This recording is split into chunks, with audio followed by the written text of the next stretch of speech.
Hi everyone, it's so good to be back after a long summer break, and now we're kicking off the next round of the Plant-Based Health Professionals UK webinars starting this autumn, and we have an incredible lineup already. For those of you who are new, hello and welcome. My name is Rahini Bajekal and I'm a nutritionist and communications lead at Plant-Based Health Professionals UK. For old-timers, hi again, and thank you so much for your ongoing support. It really means a lot to see so many familiar names back here tonight. I'm really excited about this evening's webinar with Dr. Sonia Gandhi, who I will introduce properly in a second.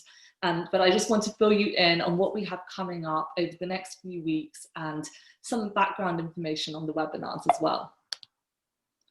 So we're grateful to be supported by some incredible sponsors, including veganfitness.com, who kindly lend us their Zoom platform, ProVeg International, the British Society of Lifestyle Medicine, and they also give us CPD accreditation. So everyone who's a health professional will receive a CPD certificate in their inbox, and it's also relevant for one CME point as well.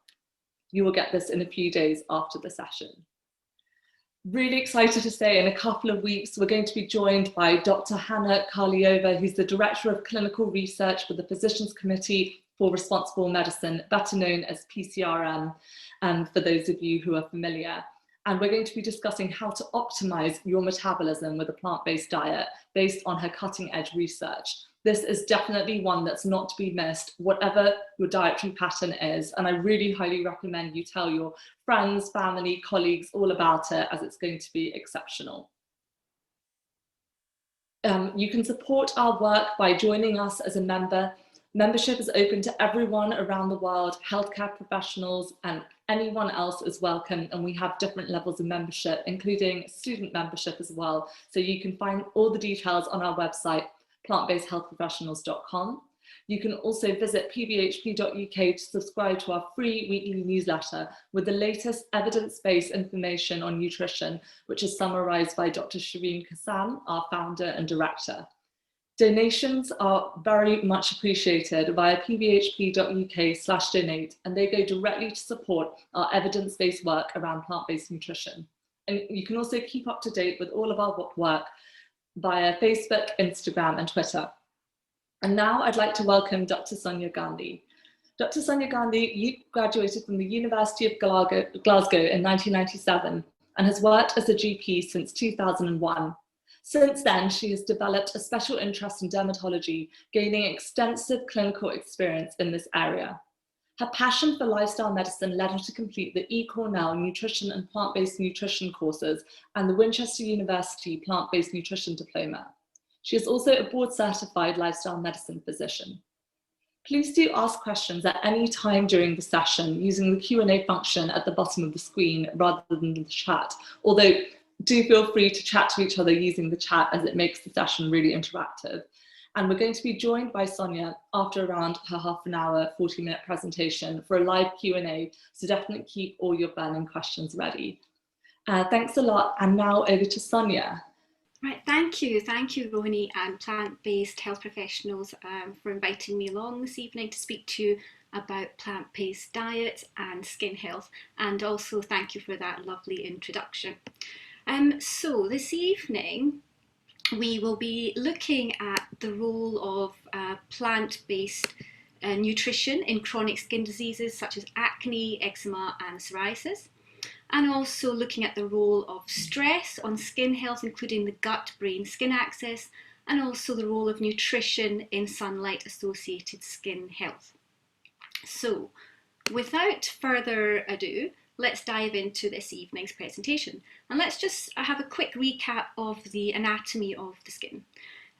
It's the largest organ in the body. It has a surface area of approximately 1.8 meters squared and accounts for approximately 16% of the body's weight.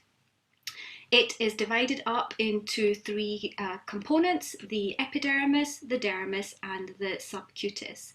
And the epidermis itself is further subdivided into another 4 layers. And in the epidermis, we will find the keratinocyte cells, I can never say that properly, which produce keratin, And keratin forms a barrier. It also waterproofs the skin, and it's also the main component that's found in hair and nails. Also in the epidermis are melanocytes, which provide melanin, which give us our skin, our colouring. And also there are Langerhans cells, which are part of the immune system, and also Merkel cells, which are sensory cells involved in touch. The dermis is a layer which sits immediately below the epidermis, and it houses fibroblasts, which produce collagen, providing the skin with its tensile strength, and also elastin, providing the skin with its elasticity, as from the name elastin. Also in the dermis are hyaluronic acid, sebaceous glands, sweat glands, hair follicles, nerves, and blood vessels as well. And immediately below the dermis is the subcutis. This is a loose connective tissue, which just basically lies under the dermis, and it connects the fascia to the skin above it, and it is an insulator. It contains fat and is an insulator. So let's move on very quickly to why do we need skin? What's the purpose of it? Well, as I've just alluded to, it is a barrier. It is the skin's first line of defense, protecting us against unwanted pathogens, microbes, toxins, chemicals. It plays a critical role in the body's temperature regulation, and also through the process of sweating, it controls water loss. And with that abundance of mechanoreceptors in the epidermis and dermis, it plays a role in our sense of touch, and it plays a critical role in protecting us against harmful UVB rays, and that's by the melanin that's produced by the melanocytes. Just one thing to note is that in darker skin colours, we don't find that the darker skin colours have more melanocytes. It's just that we all have the same number of melanocytes, but in darker skin colours, the melanocytes produce more of the melanin pigment. And then with the same UVB rays which protect us, those UVB rays are also necessary for vitamin D production. Vitamin D is a critical key prohormone that's required for so many functions. You know, it has a role in immunity, respiratory health, cardiovascular health, skeletal health, and it's also involved in the regulation of more than 200 genes. So it's really important for our health and well-being. So let's now move on to looking at some chronic common skin conditions. Now, acne is extremely common, and it's one of the commonest presentations to general practice. It accounts for approximately 3.5 million GP appointments each year. It has a global prevalence of around 9.4%, and you'll find approximately 85 to 90% of adolescents suffer from this condition. And the pathogenesis behind it is that there is hyperkeratinization and follicular plugging of the pilosebaceous duct. There's excess sebum production. There's proliferation of C. acnes. It was formerly known as P. acnes. And the culmination of that then results in inflammatory lesions such as pustules and papules. Now, we think it has a multifactorial aspect to it. Genes are involved. Hormones play a very strong role, particularly in puberty and in PCOS. But also environment can play a significant role in acne, particularly nutrition, what we're eating. Also over cleansing, the use of mobile phones. Believe it or not, but mobile phones are actually quite dirty devices. You know, they are transmitters of a whole array of microbes. So you can imagine just holding that mobile phone next to your cheek all the time. You know, you're transmitting lots of microbes there. stuff without even knowing about it, without even thinking about it, unless you regularly clean your mobile phone. But there's the same situation with sweaty gym clothes. So, if you have done a workout, just make sure that you get out of those sweaty gym clothes as soon as possible to minimize the risk of acne. Now, we know that the acne lesions and the ensuing scarring, which occurs as a result of the acne, can cause significant psychological distress. And that is a huge problem for especially young people when they're just trying to discover themselves and they're very, very self-conscious. The mainstay treatments that we have are aimed at targeting the inflammatory and the microbial aspects of acne. So they include topical antibiotics, things like benzoyl peroxide, topical retinoids, and then for more severe acne, we can move on to things like Dianet for females.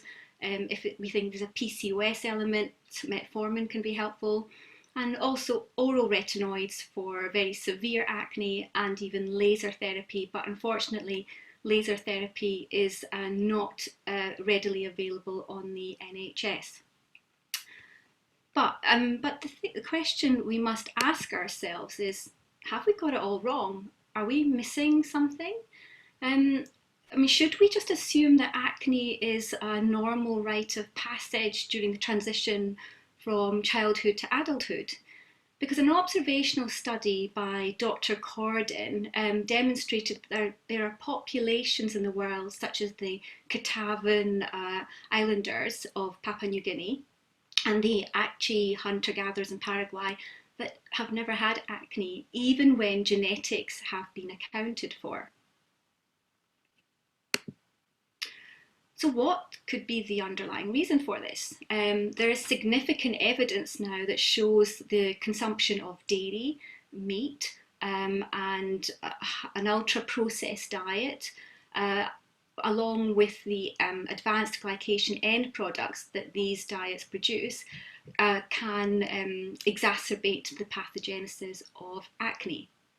We also know that stressful events exacerbate acne, and that's in addition to acne itself causing significant psychological distress. Zinc deficiency is something to consider as well. In 1977, Michelson discovered that acne patients have low zinc levels. And in that same year, another medic called Fitherbert noted that in his patients that were suffering from acrodermatitis entropathica, that's a very rare dermatological disorder associated with zinc deficiency. He noticed that when these patients were given zinc as a replacement therapy, they also had an improvement in their acne.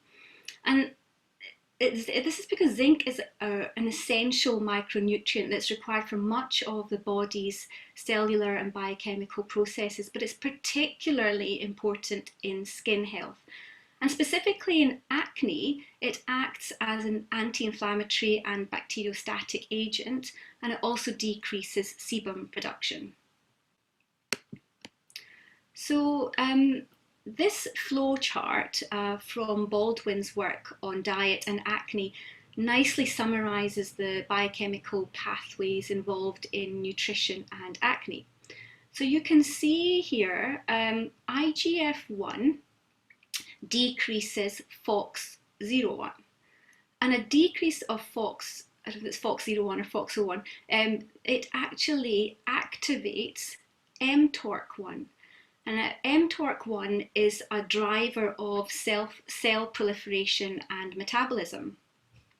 If we look at another aspect of this flowchart, an amino acid leucine, which is found in dairy and meat, also directly drives mTORC1, again leading to excess sebum production, hyperkeratinization, and then proliferation of acne.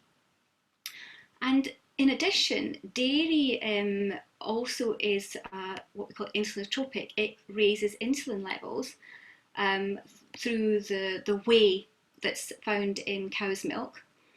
And at the same time, it also directly activates IGF-1 through the casein protein that's found in cow's milk. And again, this feeds into that pathway of decreasing FOXC01, which activates mTORC1, leading to an exacerbation of acne. Now, there's also another little pathway here with the increased IGF. You then get increased production of androgens, which again feed into the pathway of excess sebum production and proliferation of acne. Now, omega-3 fatty acids are anti-inflammatory, and they basically decrease IGF-1, so then you're deactivating mTORC1, and they also deactivate leukotriene B4, so thereby reducing inflammation and reducing acne. Right, let's move on.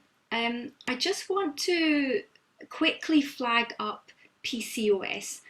And it's an extremely complex condition, but if you do see an adult female with severe acne, particularly if it's cystic and it's along the jawline or the chin, think about PCOS, because it's a really common condition. About 10% of the female population in the UK suffer from it, and diagnosis is made on 2 of these 3 criteria.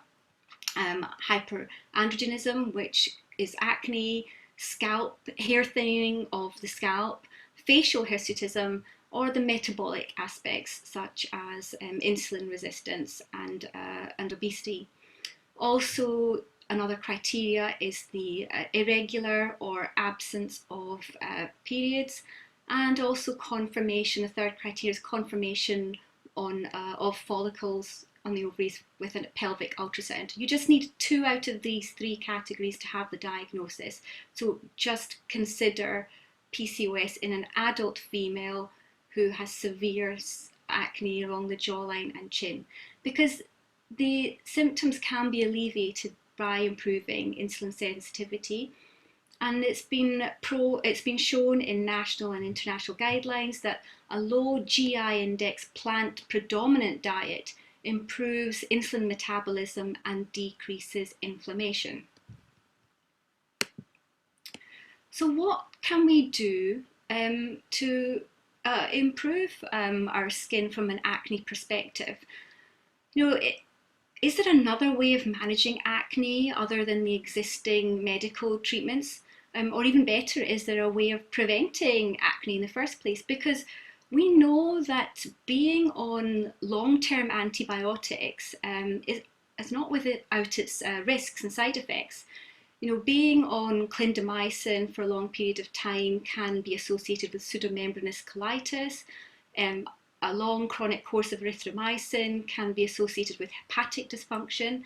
But we can't even discount the teratogenicity that's associated with oral retinoids for severe acne. That's also a concern.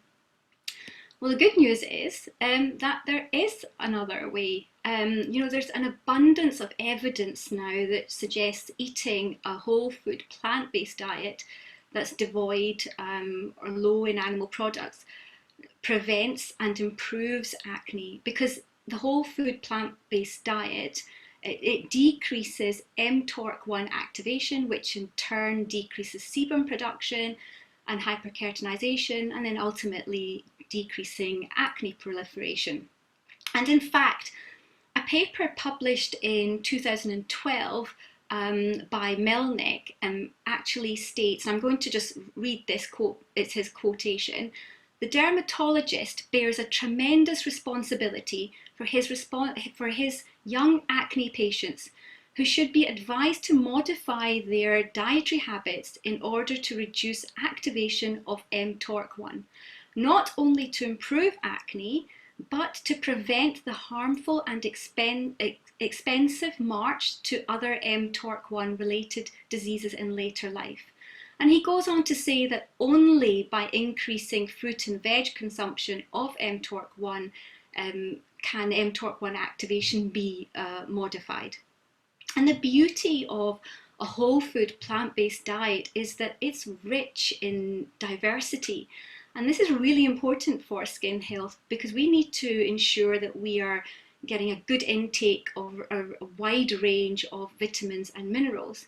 You can see from this slide that we need vitamin A for skin health. Vitamin A is found in sweet potatoes, carrots, broccolis, mangoes, spinach, just to name a few. Vitamin C, citrus fruits, and vitamin C is really important because it has a role in the synthesis of collagen. So it's ensuring that you've got healthy, tensile skin.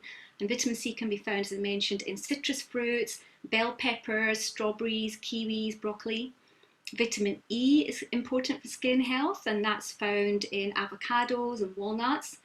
And then lutein, which is also another type of beta-carotenoid, that's found in dark leafy vegetables. Lycopene, which is found in tomatoes, watermelons, pomegranates. And zinc, we discussed the importance of zinc, and zinc can be found in legumes, nuts, seeds, tofu, fruits such as blackberries, raspberries, blueberries, kiwis, peaches. And then let's not also forget omega-3s, as part of a whole food plant-based diet, are very important for their inflammatory role. There's also an important polyphenol called resveratrol, which is found in grapes, and this is beneficial because it inhibits C. acnes proliferation in addition to inhibiting the mTORC1 pathway as well. And now there is increasing science to show that the plant-based foods may be a viable alternative to current first-line treatments for moderate acne. That was outlined by Clark in a review paper published in the International Journal of Molecular Sciences in 2017. And we also know that stress plays a significant role, as we alluded to earlier on.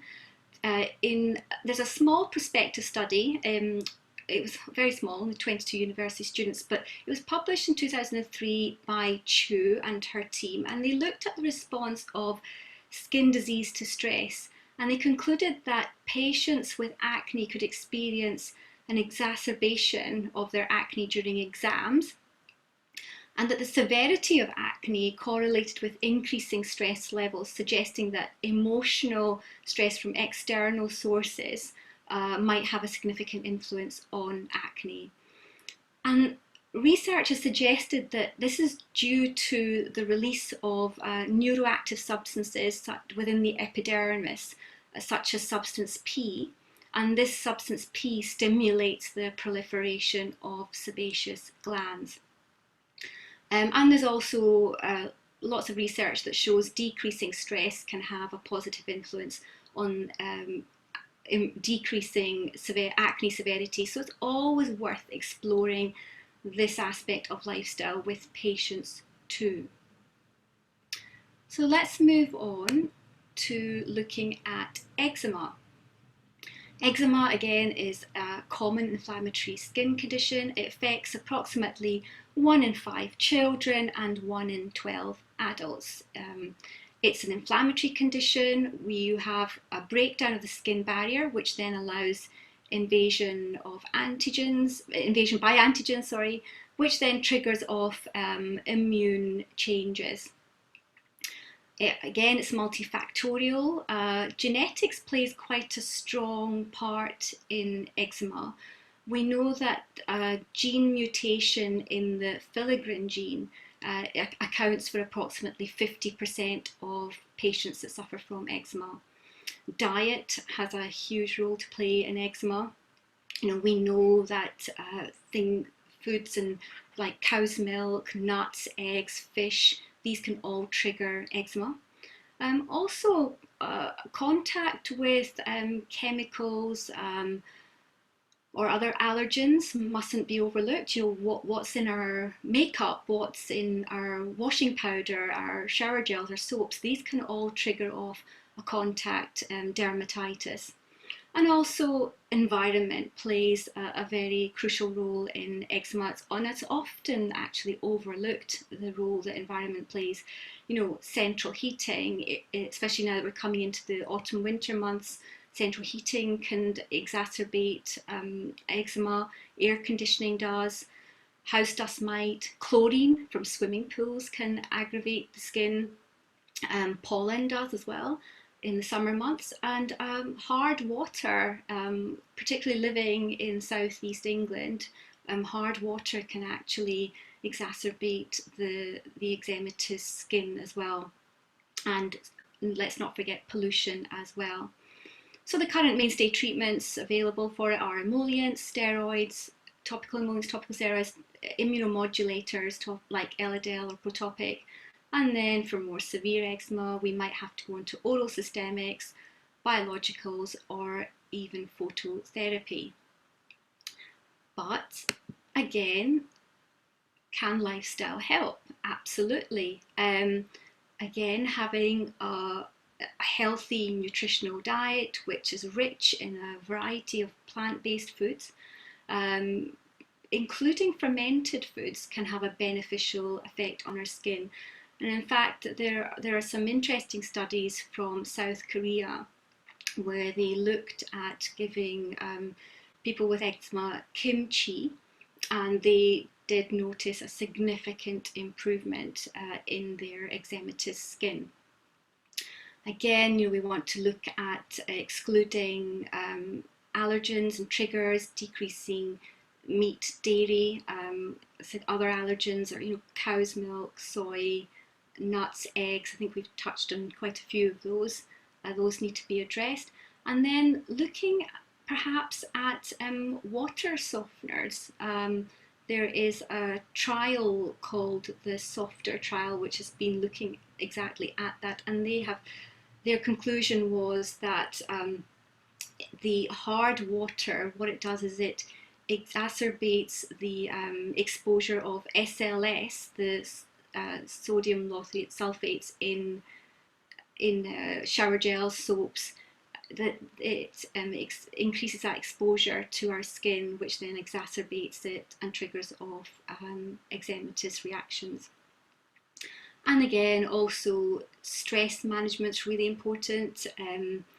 There have been trials looking at reducing stress and eczema, and those have shown that managing stress is also very beneficial.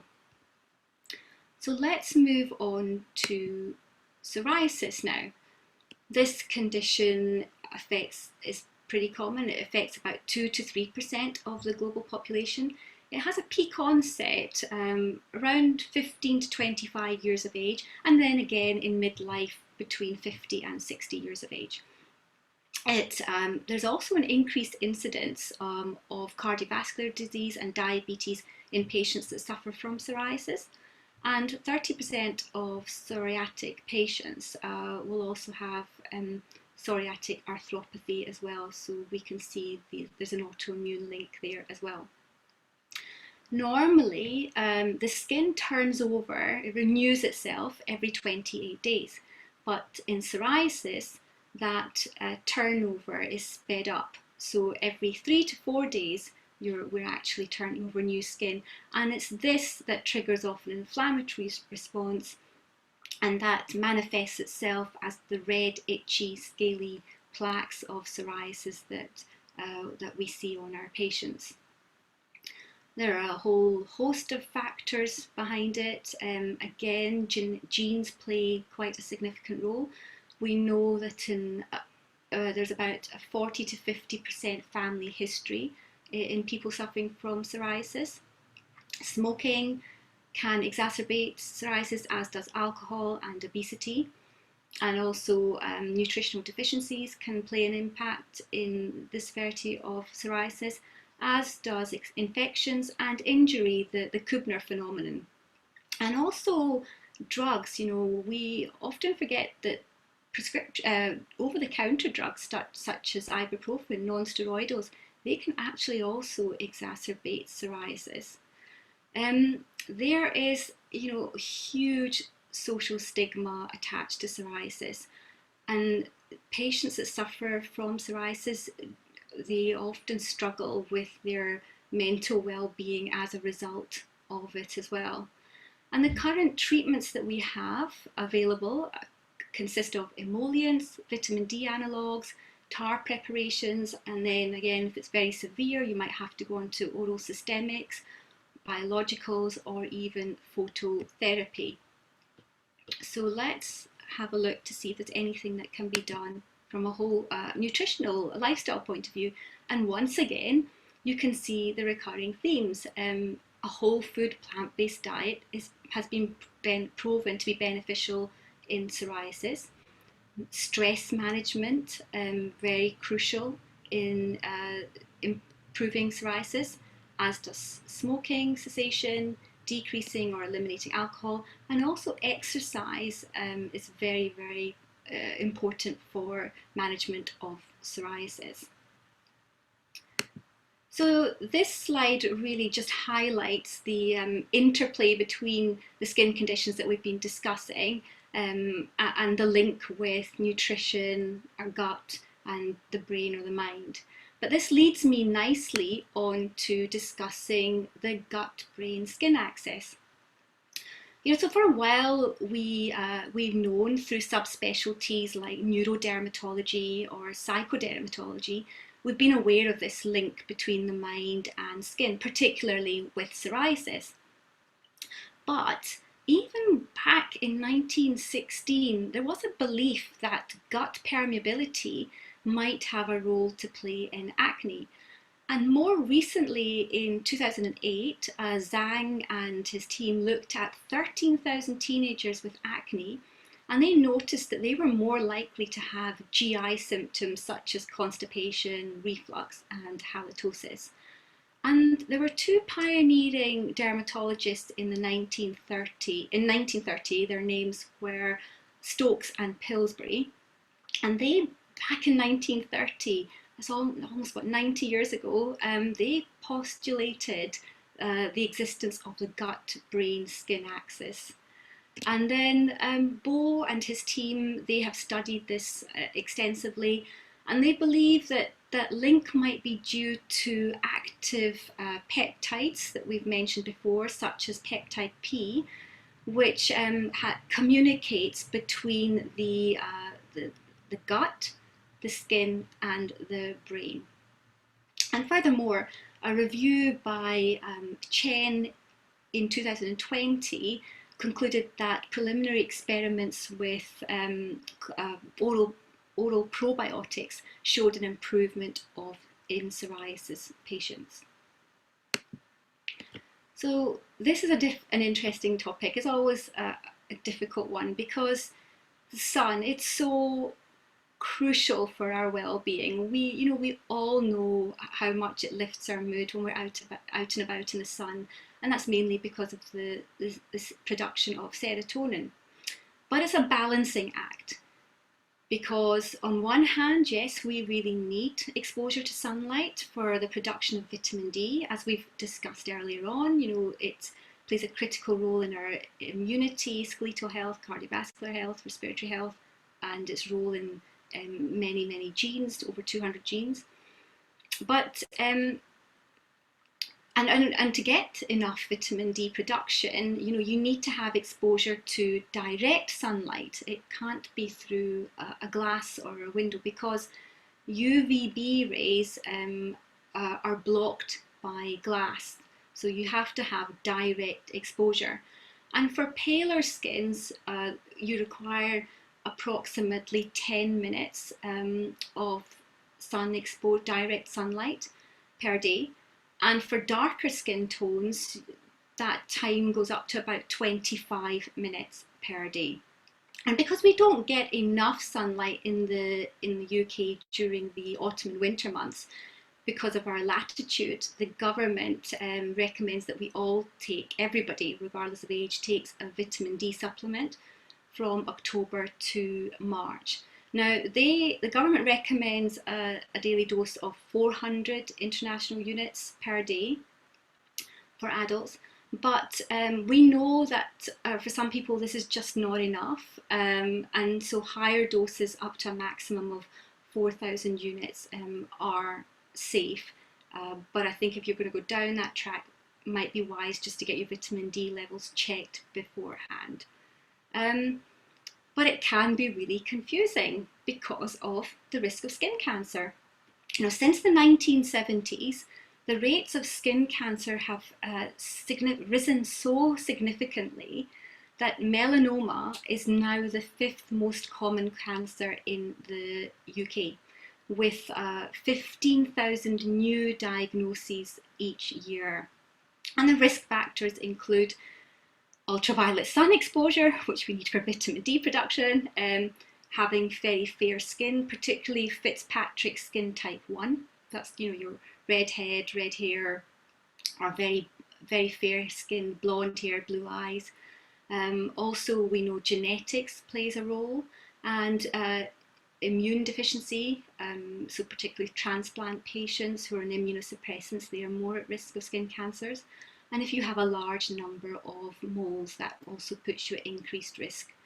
But the single most important lifestyle risk factor that's cited by the Royal Marsden is significant sun exposure in childhood. And they also say that blistering sunburn in childhood or young adulthood doubles the chances of developing melanoma later on in life. So with that in mind, what lifestyle measures can we take to protect our skin and minimise the risk of developing skin cancer? And it's really important to emphasise the use of sun protection, and a minimum SPF of 30, UVB 30, and a UVA star rating of 4 or 5 is advisable. And if you wanted to, using a sunscreen that's mineral based, that's kinder to the oceans because it doesn't then bleach the corals. So something that's got zinc or titanium in it. Also wearing a wide brimmed hat, seeking shade, particularly midday sun, avoiding that direct sunlight, will all be very helpful in protecting our skin against skin cancer. Now, there's been some interesting work looking at the nutritional aspect of skin cancer. And in the last 2 decades, there have been some studies showing that eating tomatoes or tomato-derived products decreases the sensitivity to ultraviolet exposure and it decreases sun-induced erythema from that sun exposure by 40%. Now, I'm not advocating that we just rely on tomato consumption to prevent sunburn, and it's just as important that you still continue to wear a sunscreen of SPF 30. But it's really interesting to know that nutrition has such an important role to play in the health of our skin.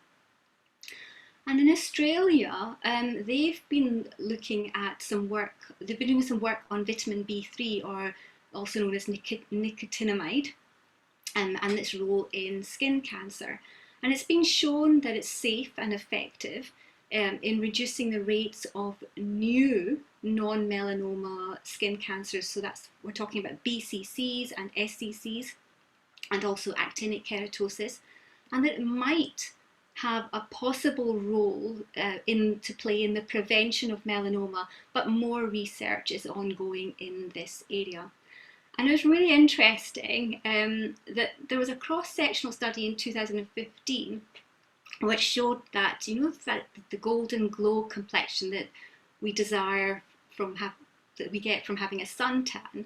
Well, this cross-sectional study showed that just by eating foods that are rich in carotenoids and lycopene, the complexion that you get from doing that is perceived to be more attractive than that of having a mild suntan. So another reason to make sure you're having a wide variety and diverse whole food plant-based diet. So just as we start to wind up, I just wanted to go through a quick slide which just summarises all the lifestyle improvements that are necessary, I guess, not just for our skin health, but also for our overall physical and mental well-being. So we've touched on the role of nutrition, a whole food plant-based diet because of all its antioxidants, the vitamins, the omega-3, which is anti-inflammatory, lycopene, and its role in preventing skin burn, skin redness when exposed to sun. Lutein as well, a very important component of nutrition required for skin health. And something that we don't probably give enough emphasis on is sleep. Sleep is crucial, it's fundamental to our physiological well-being, because it's during sleep that we have repair and regeneration of our cells, particularly our skin cells, and that also then improves hydration as well. Obesity alters the skin barrier, so losing some weight will help with your skin health. We know that exercise slows down aging, so again that will be beneficial for skin health. Stress reduction reduces inflammation, and again smoking cessation through reducing the oxidative stress exposure will improve your skin.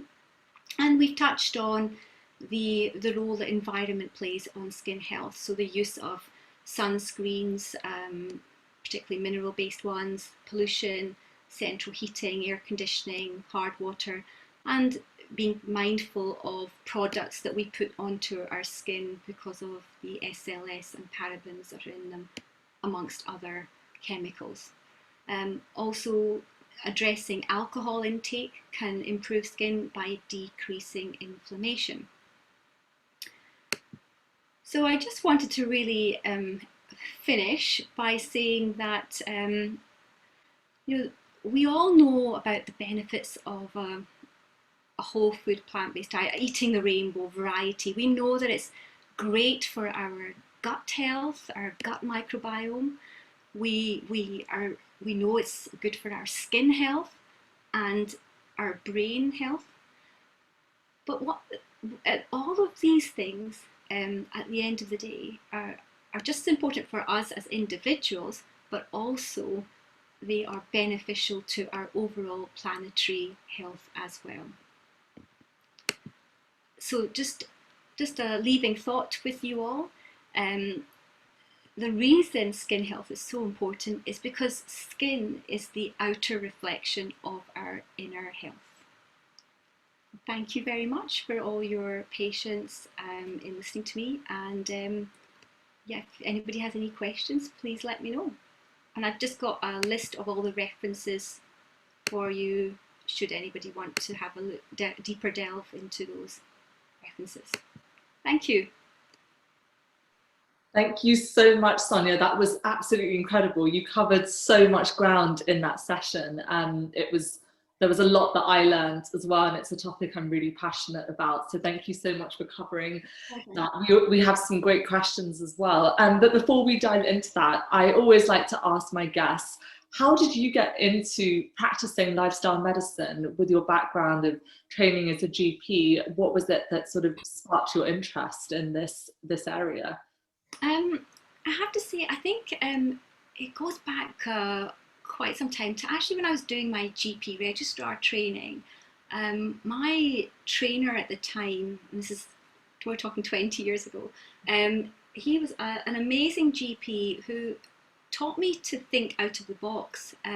Lifestyle medicine wasn't as sort of a well-known specialty back then, 20 years ago, but he would just introduce little snippets into his consultations, and he would get me to think outside of the box. Just simple things like, I remember we did a house visit on a patient who had the flu and just couldn't get out of bed, was quite poorly with it. But the first thing my trainer did when we got there was open the curtains, because he immediately said, well, if you're not going to let light in, you're just never going to feel better. You're not going to have that recovery that you need. So it's just things like that cropped along. And then also during my time working as a GP, and in dermatology, just seeing the frustration in terms of, we are able to prescribe lots of medication and creams, but we weren't always, it was a sticking plaster. We weren't always getting to the root cause of the problem. These patients, their eczema might improve for a short period of time. The acne might go for a couple of months, but then they would come back to us, a year later, 2 years later, and it just made you think, well, there's got to be something else. What are we doing that we're not considering is relevant or important?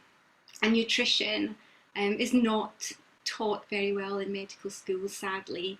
And even in my training as a dermatology, nutrition really didn't come into it. We were never really taught to delve into a patient's nutritional history. So I think it was just really a combination of those factors that made me want to go off and find out more about it and find another way to help my patients. That's so inspiring, and I know lots of people who are listening in are going to be equally inspired. I think that everything that you discussed today, this is definitely an area of medicine, like all areas, but I think skin health can be so profoundly influenced by nutrition, by lifestyle, and it's an amazing area, really. There's so much to learn, and that I think the research, there's quite a lot of new research coming out as well. And speaking of which, someone has pointed out the fact that unfortunately the national and international guidelines haven't been completely updated. So CKS and the NICE guidelines suggest that there is actually no direct link between different foods and acne, although there are studies showing the opposite. What are your thoughts on this, and how can we educate our patients when there's conflicting evidence and varying personal experiences with regards to the links between nutrition and acne? It is really difficult, and I knew preparing this talk, that again, if you look on the British Association of Dermatologists website, if you look at the PCDS, Primary Care Dermatology Society website, again, nutrition doesn't come into it, and they say that, well, there's no concrete evidence, but nutrition may play a role. That's their take on it. But I think you can't argue. There's an abundance of evidence out there. If you just go and look and do a literature search, there's evidence from all over the world that nutrition, lifestyle does improve skin health. And actually, in terms of nutrition and skin conditions, if you go back, 40 years ago, nutrition was thought to be an important part of skin health and acne. And then there was this change in thinking where we thought, no, nutrition didn't have anything to do with it. And I think now we are going back on ourselves to realise that nutrition does play a role. I mean, there's evidence, we know with acne patients that they have lower zinc levels. That's there for them to see in literature. So, and I've discussed that paper where that rare dermatological condition where he gave his patients zinc to primarily deal with the zinc deficiency of that rare disorder, acne dermatitis. But he noticed that the acne in those patients improved as well. So I know it's really difficult, but the beauty about lifestyle medicine and a whole food plant-based way of eating is that there are no side effects. It's very, very low risk. So I'm not necessarily saying you must come off your medication. I'm a GP and I work as a GP and I value the role of medication, and I know it's important in some people. But if patients do want other options, and if we don't present it to them, we don't give them the information, they can't make that informed decision themselves. But actually, you'll just find some of your patients will do it themselves. They're so fed up and frustrated of being on this sort of wagon wheel of treatments and not getting anywhere with it, that they'll go off themselves and Google and try different remedies themselves. So isn't it better that we as the healthcare professionals who they come to see, isn't it better that we think a bit more broadly, and think outside the box and think, could there be something else that we could address I that's completely agree. I mean, you just need to walk into any, Holland and Barrett or any store, and you'll see thousands of supplements directed towards people with skin conditions, particularly, acne and things like that. And so, as you said, a whole food plant-based diet has everything to gain and nothing to lose. And someone has asked the question around excess B12 intake and acne. There is, sometimes you'll see YouTube videos and things like that about anecdotally of people who have gone vegan and have noticed that they've got acne. This happens obviously rarely, but it's happening. What do you have to say about that, Sonia? Is there a reason why you might be getting acne if you've recently gone vegan? what you have to ask yourself and the patient is, when people say they've gone vegan, does that mean they've gone whole food plant based? They're eating a healthy vegan diet, or are they eating? There are unhealthy vegan products out there in the market as well. So are they just been substituting their unhealthy non-vegan way of eating with highly processed vegan foods? Because if you've done that, then you're not really addressing the nutritional requirements of your skin. So I think you need to look at what you're eating, and when you say you're vegan, is it a whole food plant-based diet that is low in processed foods, and it's as purest form as possible, and a wide variety. And also, when you switch diets, you have to give a couple of weeks, some months for changes to see what happens with your skin. And actually, and that's an important point, because in some of the work that was done looking at diet and acne, they were saying that you're not going to expect an instant overnight improvement in your acne. These lifestyle nutritional changes, they often take about 3 months before you see an improvement in your skin. And that would be the case with conventional acne treatments as well. If you're on antibiotics, you're often given a minimum course of 2 months. So So with regards to the excess B12 intake with acne, is there evidence around that, around high intakes of B12 and acne? Are there any studies to show a link between those things? So there are, but I have to say I don't know any. I can't remember them off the top of my head.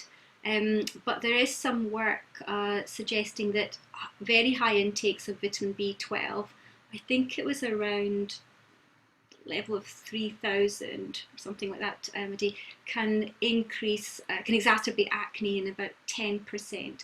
But don't quote me on those numbers. I would need to I had a back look to at the you. studies as well, and it's similar. So it's high dose B12, which generally comes from really high dose supplements or Yeah. most likely intramuscular injections. Yes. So ideally with B12, you would want to take a small amount every day, particularly for patients who are sensitive to that.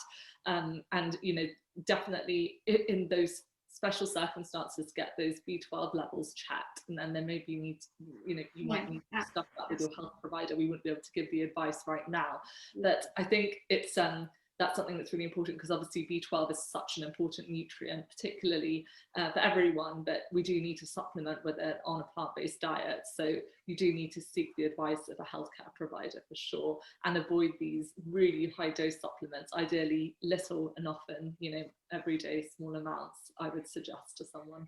Absolutely. And as you've alluded to, if you are on a whole food plant based diet, it is critical that you do get regular vitamin B12 monitoring, that you're getting those levels checked. And I would say vitamin D as well, get those checked regularly as well. Wonderful. And someone has written in to mention their patient who's going through cancer treatment, having chemotherapy, and has developed rosacea, quite bad bout of rosacea. This is a result of the toxins in the treatment, and they've suggested a whole food plant-based diet and stress education to help. Are there any other further suggestions that you have, Sonia, for someone in this situation? Yeah, I mean, I'd also seek the advice of, make sure you are seeking the advice of your current healthcare practitioner, because they have your full medical history and treatment notes. So I don't have all that to be able to give you a concrete, definitive answer. But rosacea, again, it's a chronic inflammatory condition, and there is evidence. I didn't talk about it today, but there is evidence to show that a whole food plant-based way of eating can improve the inflammatory aspect of rosacea. And cinnamon as well. You need to be careful of cinnamon because that can actually trigger off. It can exacerbate rosacea in some people. And again, I mean, looking at all the ingredients that are in your topical agents that you're using, your makeup, your shower gels, because a large proportion of those can exacerbate and trigger rosacea. And then obviously, so for some people, the alcohol, smoking, and some people it can be sunlight that can exacerbate their rosacea, chocolate. So I think each person's different, so they have to just see what are their trigger factors. But having the thing about having a whole food plant-based diet for whatever condition you have is beneficial. You're just getting that wide variety of necessary nutrients, and it can all be obtained from a whole food plant-based diet. Absolutely. I mean, there are specific questions about things like magnesium and zinc. And of course, there are certain situations where supplementation may be helpful, but, long-term zinc supplementation can also lead to copper deficiency. So you've got to be careful about just supplementing without the right advice. And if you're eating a whole food plant-based diet, you've got, incredible sources of zinc there, like pumpkin seeds, chia seeds, all seeds are a great source, wholemeal bread and so on. And you touched on some of those specific foods that are beneficial, but really eating a variety of whole plant foods, you're going to get all those nutrients. And of course, then, supplement with the key things that you discussed as well. I'm just going to end on one last question, which is about acne and gluten consumption. Is there an association, or is it rather the connection to processed carbohydrates and ultra processed foods? I think the person has almost answered the question. Yeah, and that's a very good question. Yeah, again, so we know that there's an inflammatory aspect to both. So I'd need to, if you wanted actual hard data and literature, I'd need to look that up, and I can send that on to plant-based health professionals. But just from a sort of overall general point of view, eating a healthy, can't emphasize it enough, a whole food plant-based diet is going to be beneficial for your health. No, I don't think there is concrete evidence. Obviously, if you do have celiac disease, there are other skin conditions that are associated with that. But I think with regards to acne, trying to there are so many brilliant whole grain sources of things like rye and barley and so on that do contain gluten, and cutting this out of your diet for no good reason is not something I think that would be widely recommended. There isn't hard evidence for it, but certainly ultra processed foods like crisps, biscuits, donuts, all of which generally contain gluten, are things that we would recommend cutting out anyway, and they wouldn't be included on a whole food plant-based diet in any significant quantity. So that's what I think if you are suspicious that it is celiac, you really need to seek help from your GP, because you need to get tested. And as you say, you do not, celiac, the incidence of celiac disease is 1%, but we're finding that there is now a trend for other people who don't have diagnosed celiac disease to go on gluten-free products.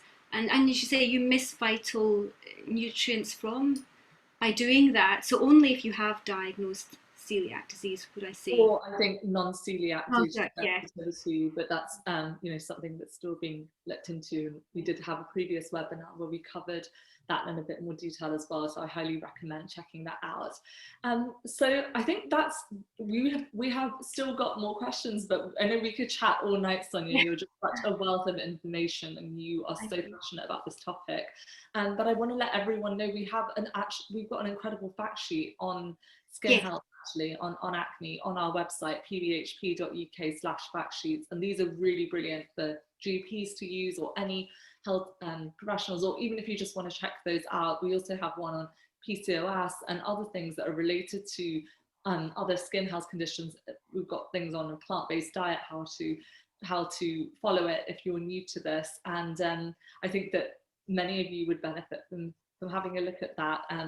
There's some really helpful resources. So thank you so much, Sonia. This was such an important topic. I know we haven't really had that much sun this summer, but it's important all round the year, as you pointed out, to start caring for our health, and prevention, as in the case of skin cancer, is better than acting later on. We want to try and get on top of these things as early as possible. So it's been really brilliant to have you here as our first speaker for the autumn webinars, and hopefully we'll have you back in due course as well to cover another topic for us.